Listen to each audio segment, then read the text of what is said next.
Hi guys, and welcome to a new video. My name is Chrissy if you're new here. Hi, I'm Chrissy and I talk about fashion, food, lifestyle, and being happy. Okay, today's video is going to be about how to stay happy during fall because I have had seasonal depression for a long time. It wasn't officially diagnosed, but I do take antidepressants and it's gotten a lot better over the past years. It's just really important to have some grip on how to feel during fall because it gets difficult. Like the days get shorter, darker, and I'm looking forward to my trip to Sweden in a couple of weeks, but I just know that it's going to be dark at 3 p.m. and that just is a big error to me. And I think it is to a lot of people, so that's what I want to talk to you about. So today I'm going to tell you 7 tips on how to stay happy during fall. So tip number 1 would be eat breakfast. I know it sounds super stupid, but I know a lot of people don't do it or tend to forget to eat in the morning. They're in a hurry. But I think having breakfast and taking a moment in the morning for yourself to just start the day positively and cook yourself something that nourishes your soul, as well as your body, obviously. I think that's something really beautiful to do, and it really helps me getting started in the morning. Just knowing I'm going to have my matcha or my coffee and my breakfast and just kind of sit like, okay, this and this I'm gonna do today and I'll be fine today. And I don't know, starting the day like that sets the tone for the rest of the day. I think if you're starting your day in a hurry, you're just gonna get more stressed during the entirety of the day. So I feel like having a moment to yourself in the morning really helps to set the tone for the day. So I know a lot of people like struggle when they have to do something and it's gonna take a long time, and like especially people that have like 9-to-5 jobs. In this time of the year, they'll go to work when it's dark outside and they're done when it's dark outside.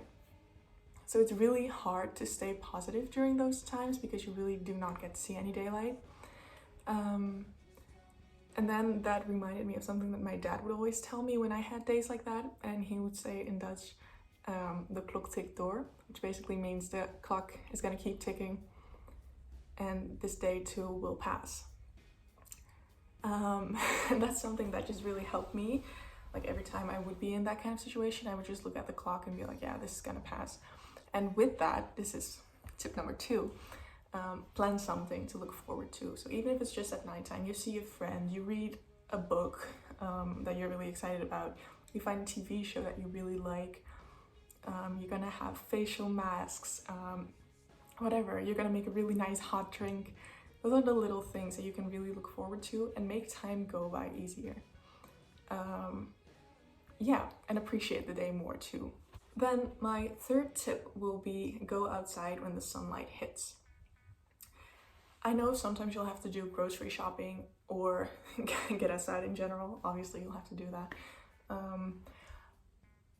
When I do that and it's rainy, I just see it as like an obstacle.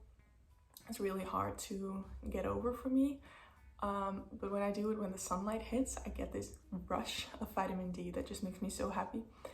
And no matter what kind of day it is, if it'll just be for 5 minutes, if I'm outside for those 5 minutes, my brain will remember that and I'll feel better immediately. So I really highly recommend doing that too. The sun is out right now too, but I thought that would be good filming light, so I'm not outside now, but I would if I wasn't filming. So yeah, okay, tip number 4 will be podcasts. For me, when I listen to music, my thoughts are still very much able to wander off in the way of whenever I'm in the train, like going to work, going to school, I would just be bickering about everything and just talking about all things that make me sad until I get anxiety. It's kind of like this cycle that just is never ending. For me, podcasts have really, really helped because you're just listening to a story and you get invested. And even if it's not necessarily a story, because I listened to this Dutch one called Broers by Rijk and Sam Hofman, and they just have the funniest stories that make me laugh like out loud in the train. So that is nice, but also really like true crime, which you'd think would make me bicker even more, but that's not necessarily the case. I just like listening to stories, and I don't get in my head then. So I highly recommend podcasts when you are having time to overthink. So like in the train, if you have a really easy job that just gives you enough time to think about things, podcasts all the way. Then for tip number 5, I have communicate with the people around you.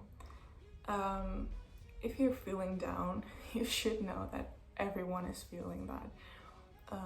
We're all in this together, and for everyone the sun goes down earlier. Like everyone notices a little bit. Summer's over, so obviously we're gonna be affected by that.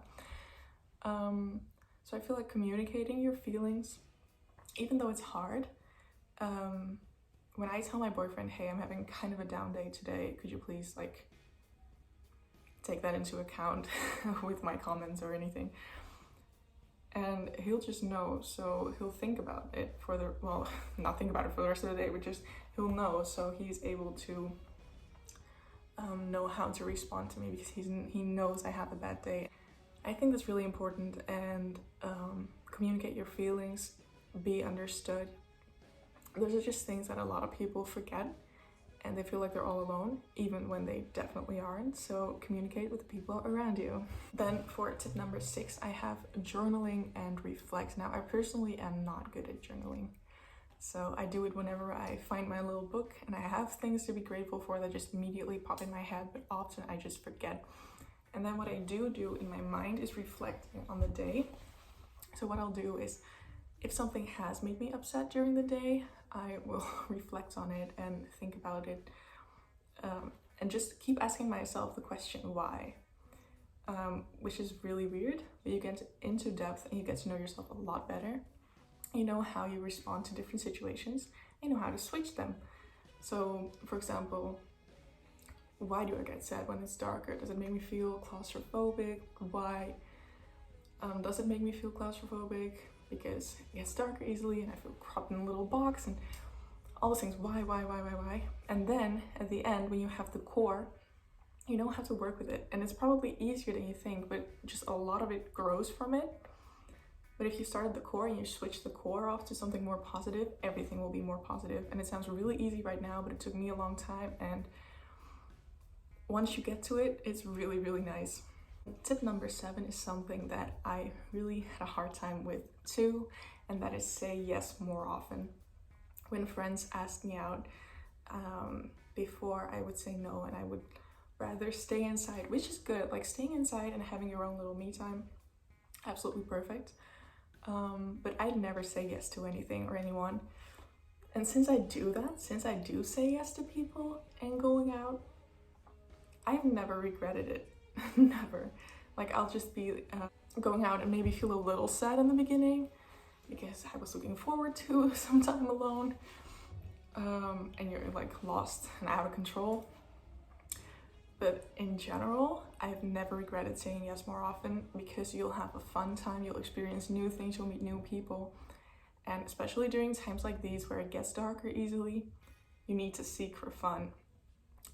So that is really important to me as well.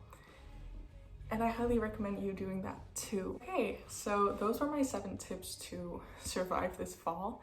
I hope it'll help you survive it a little better. And you've got this, and you're so much stronger and so much more capable than you think you are. So thank you so much for watching this video. Like, subscribe, comment down below. Happy fall, enjoy, and I love you.